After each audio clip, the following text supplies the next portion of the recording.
All right. So you know how there was a meeting in Lynn Haven not too long ago, and it had to do with whether or not a few meetings actually, what to do about the police chief when the police chief was arrested for a hit and run. Other than, of course, bring in an attorney, some fakakta attorney who represents police chiefs and say, here's our labor attorney. What do you think? I think if anybody holds them accountable, they're going to get sued, right? I mean, other than that, remember that meeting? And a bunch of people went up there and said, we don't want a police chief who's vindictive and vulgar and makes false arrests and does hit and runs. We don't want that kind of police chief. I could go on and on. Interferes with elections, on and on and on. Even more. And the mayor, Jesse Nelson, of course, said the 14th of May, he turned into a founding father. He said the 14th, I thought it was April Fool's, but it wasn't. The 14th Amendment doesn't allow us to do that, he said. Remember that? Anyway, we weren't able to see James Finch make his public comments. You know why? Because he was in Jacksonville getting cancer treatments. Now, you say, Bernie, that's kind of personal, and I wouldn't bring it up, but it's in the letter.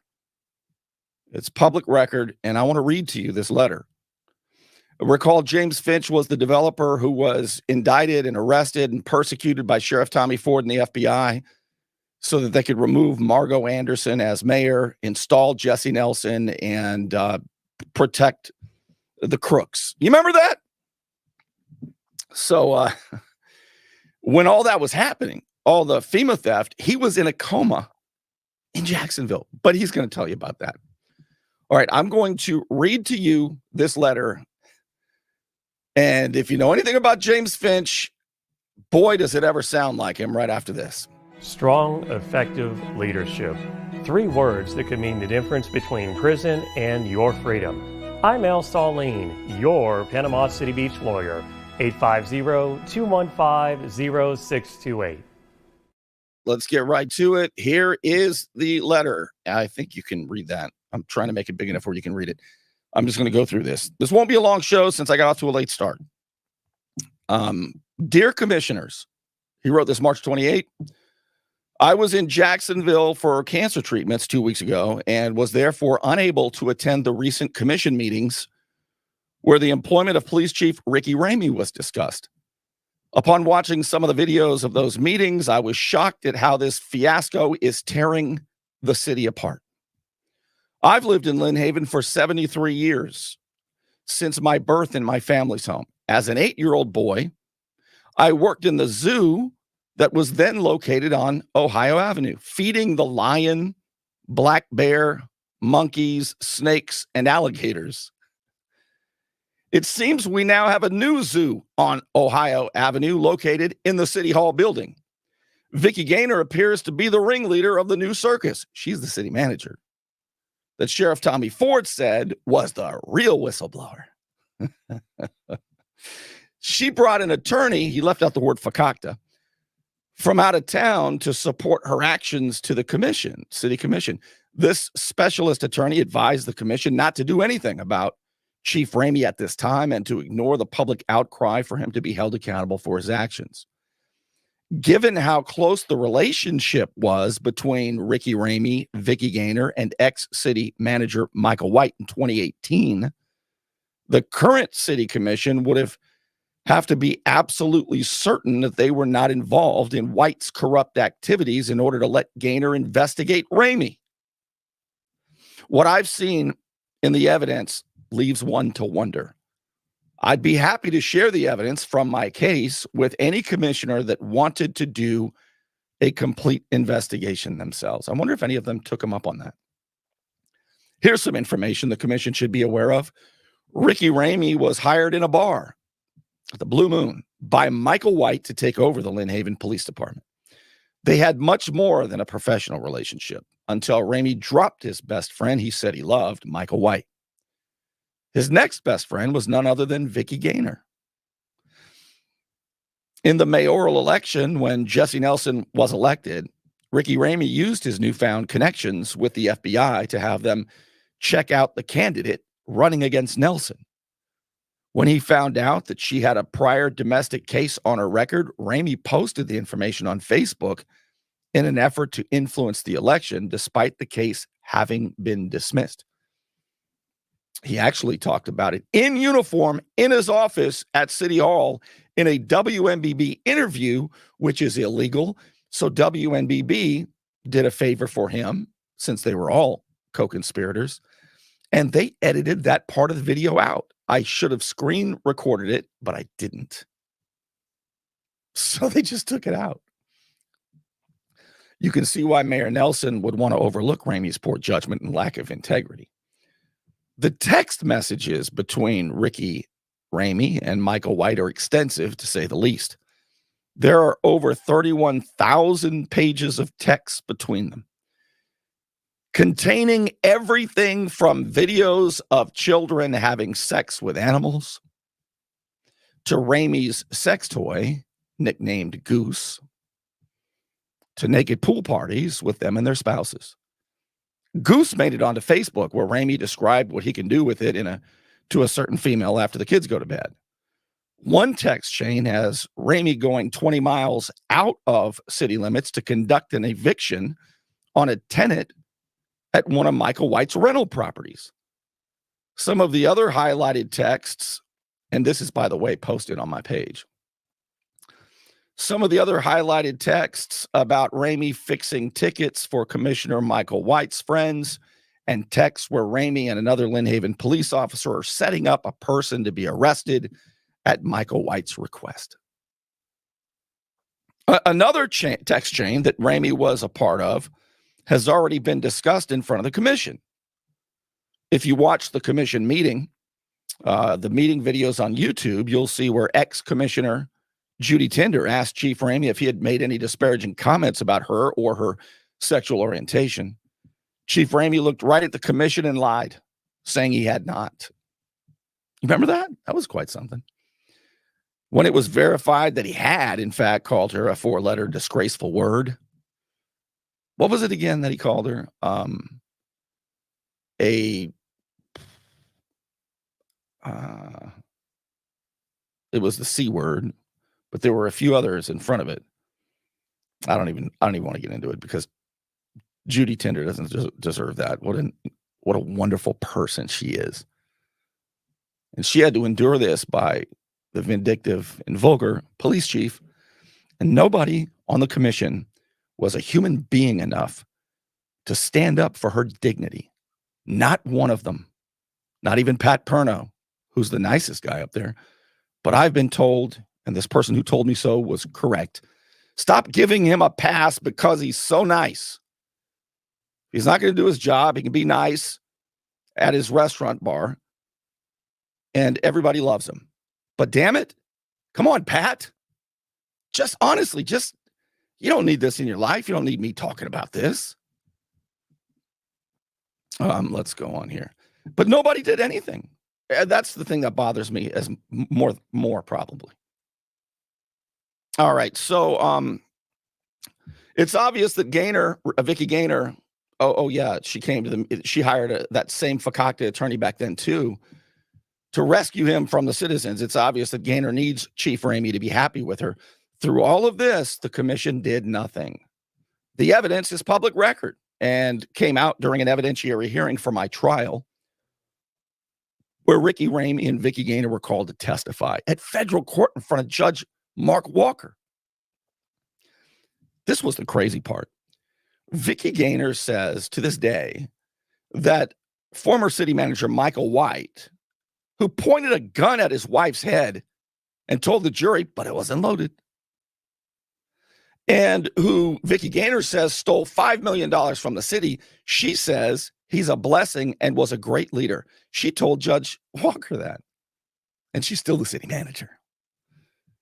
She stated that she was proud to work for Michael White, and the citizens of Lynn Haven should be proud as she was. When asked if she knew how much money Michael White, I saw this happen, had stolen from the city, her answer was $5 million. She was also asked if someone at the city had asked her about or checked on the fraudulent invoice that White had been paid. Could the city have saved millions of dollars? And she replied, absolutely.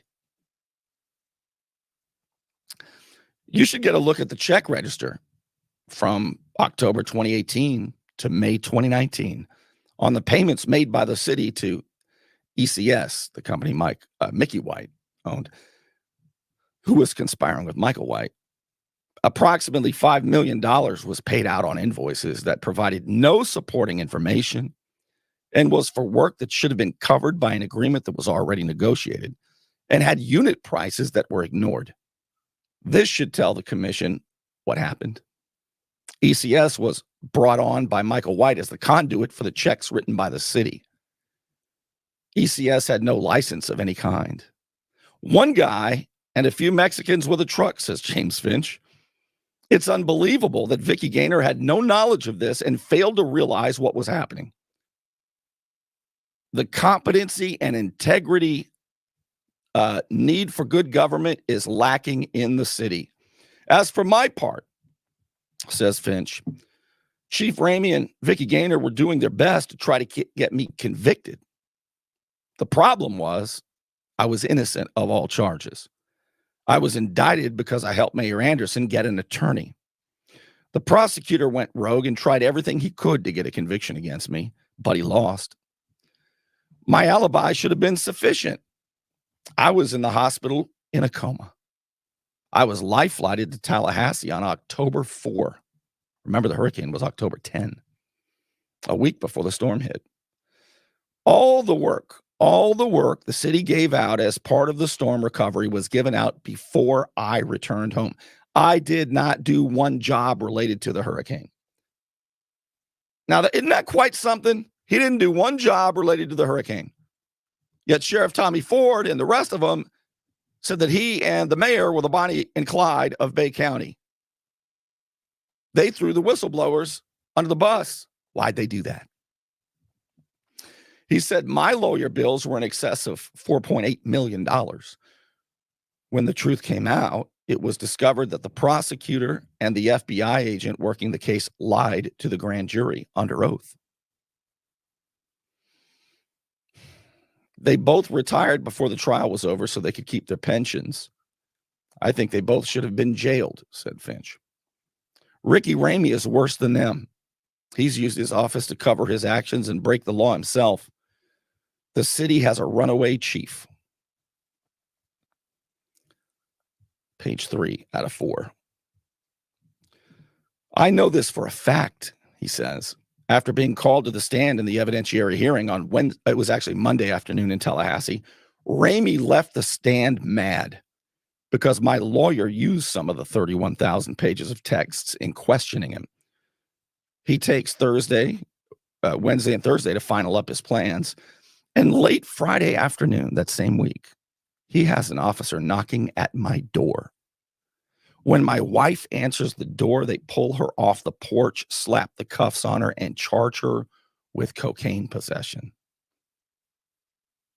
Ramie had my wife's ex-husband's house in Panama City searched and found a bag with some money and watches in it, along with 2 vials with residue in them and 2 extra caps for the vials. They claimed that her thumbprint was on a cap not associated with the residue. The evidence was 6 miles from our house in a locked safe, which she had no access to. The bag had been there for months, but Chief Ramie had her picture on TV in less than an hour of her being charged. After they deloused her hair with spray shampoo and put her in stripes with wet hair for the picture. And then remember, WMBB ran it on the top of their WMBB webpage for 24 hours. Those so-and-so mother... That was the top news story. And most of the people in town didn't come to the defense of innocent people. Golly, man. She was forced to spend the night in jail. Now, you ready for this? All charges were dropped. And the state gave 7 reasons, the prosecutors, the state attorney's office, why this should not have happened. But they did it 4 months later. They tormented her for 4 months in explaining why they were not proceeding with the case. This was low class from the police department, but it was Ramie's revenge. This is the Ricky Ramie I know. My wife bothers nobody, and she did not deserve this. When the city was trying to decide what to do with the city hall rebuild, this is incredible. A couple years back, what, 3 maybe? I don't remember exactly. But the city said we need to build a new city hall, right? And the Sheriff Tommy Ford and his public trust unit and the FBI, they were working hand in hand with their good friend Ricky Ramie, and they had Ricky Ramie wearing a wire. And they went to a meeting at James Finch's office where Mayor Margo Anderson was. And this is not a violation of sunshine law because there was nobody else on the commission. This is normal and appropriate. It's perfectly appropriate for a contractor to talk with a mayor and city manager or police or whatever, as long as other people that are voting are not in on the conversation before the next public meeting. There's no issue with that. And during this meeting where they were talking about a new city hall, Ricky Ramie is wearing a wire before he walks into James Finch's office where Mayor Margo Anderson met, and I think Vicky Gaynor as well. He on the audio that was presented as evidence against James Finch, he says, "Can you hear me? Test 1, 2. Can you hear me?" And then when they walk in there, Ricky Ramie and Vicky Gaynor, they're trying to get James Finch to commit to building a $400 and some $1,000 kitchen with stainless steel, like a restaurant kitchen. They want to just blow all kinds of money. And James Finch, they caught him. James Finch is saying, "Are you guys nuts?" $440,000 is how much it was. James Finch is saying, "No, you don't spend that much. This is a government building." And Ricky Ramie said, we really want a restaurant kitchen. You know, we got with big countertops, stainless steel, so we can wash them off. We're not going to tell you why, though. Ricky Ramie walking around with a wire all the time, thinking they're going to get evidence. They still didn't get any evidence because they didn't do anything illegal. Unbelievable. Vicky Gaynor and Ricky Ramie came to my office, the mayor, to talk some savings I saw in their plans. I told them they were crazy to be spending $440,000 on a kitchen. But they were not interested in the savings. They built it anyway. They got it now. What they were interested in was trying to get me to say something incriminating because Ramie was wearing a wire. Unfortunately for them, the wire did not pick up anything incriminating, as all I was doing was trying to help the city.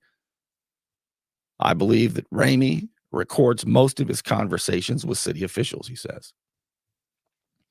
Ramie needs to be held responsible for his actions. He has brought all this on himself. There are a number of lawsuits against the city with more to come. The police department will be known as home of Chief Goose or Hit and Run Ricky, says James. Please consider why you became a public servant. Remember, this letter is written to the commissioners. I expect it was because you wanted to make Lynn Haven a better place for citizens. Removing Ramie is the best thing for citizens. He has shown himself to have no integrity. Vicky Gaynor and Mayor Nelson are wanting to wait until the court has their say on Chief Ramie. They don't understand the issue. It's not about whether Ramie is made to pay fines or if he is made to pay for the damage he's done to the car he hit. What's at issue is the integrity of the lead law enforcement officer of the city of Lynn Haven. I guess the mayor and the city manager didn't see the video of him getting out of his truck, looking at the damage he did, and driving away. One would think that this is something that he was trained not to do. But if you're under the influence of alcohol at 3 a.m., says James Finch, and you have no integrity, you get the hell out of Dodge and don't answer the door when the police show up. I want to say something about this. It stands to reason that he was under the influence, but that's, to me, even if he was stone cold sober, I think we get lost in that because even if he was sober, even if he didn't have a drop to drink, what he did was a hit and run with damage more than $50. In fact, it was almost $4,000 of damage. And that is a second-degree misdemeanor, even if you're sober. So I think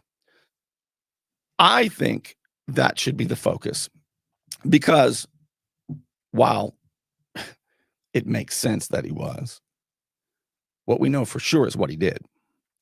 All right. James Finch says, I've seen this movie before, and I had hoped that he would resign. But considering his lack of integrity, he'll probably force the commission to make a decision. He needs to consider rehab, James says, but he'll probably do neither. You can say that I'm just one way on this, and that I'm just trying to get him removed. And that's exactly what I'm trying to do, says Finch. But I'm really interested in what's best for the city. I hope you are too. Last page of James Finch's letter to the commissioners. Ramie and Gaynor did what they could to contribute to my recent troubles, but the charges were made up and the crimes did not exist. I've attached my verdict form to prove it was all a lie. Remember that Ramie provided Michael White with a firearm. Yeah, 40 cal. From the evidence locker. This is the same firearm that ended up being used in the domestic dispute between Michael White and his wife. Chief Ramie spent lots of time with the Whites away from work and would certainly have known Michael White's tendencies. How could he, as the chief of Lynn Haven Police Department, ever consider giving him a gun? It's on record that Ramie was concerned with White being suicidal. The advice the commission received from the HR lawyer in the last meeting was to wait until the state attorney's office decides what to do with the case. Unless the facts have been misrepresented in the media, there's enough information for the commission to decide what to do. The state attorney's decision won't change the facts, and it won't change the trail of bad decisions, poor judgment, and lack of integrity following behind Chief Ramie. He's a serial offender. The question for the commission is, if you decide to keep him on, what will he do next? Wow. So James wouldn't have been able to say all that in the course of just 3 minutes. But that's pretty serious, wouldn't you say? Don't let back pain and neck pain get you down. Find relief at Brown Chiropractic Center on St. Andrews Boulevard in Panama City. Dr. Sherry Brown helps people heal naturally with chiropractic adjustments and deep tissue massage. Call 769-3777. You want to look good? You want to feel good? Little John's Big and Tall is where it's at. Right across the street from Sky's Pizza Pie, 5700 North Davis Highway. You can find out more online at littlejohnsbigandtall.com. He's also a member of the iTex trading community, where your iTex dollars are welcome. All right, I'm going to read your comments at home. I'm looking forward to them. I see right now there's 37 comments. This is just amazing. I have, yeah, I always tell you,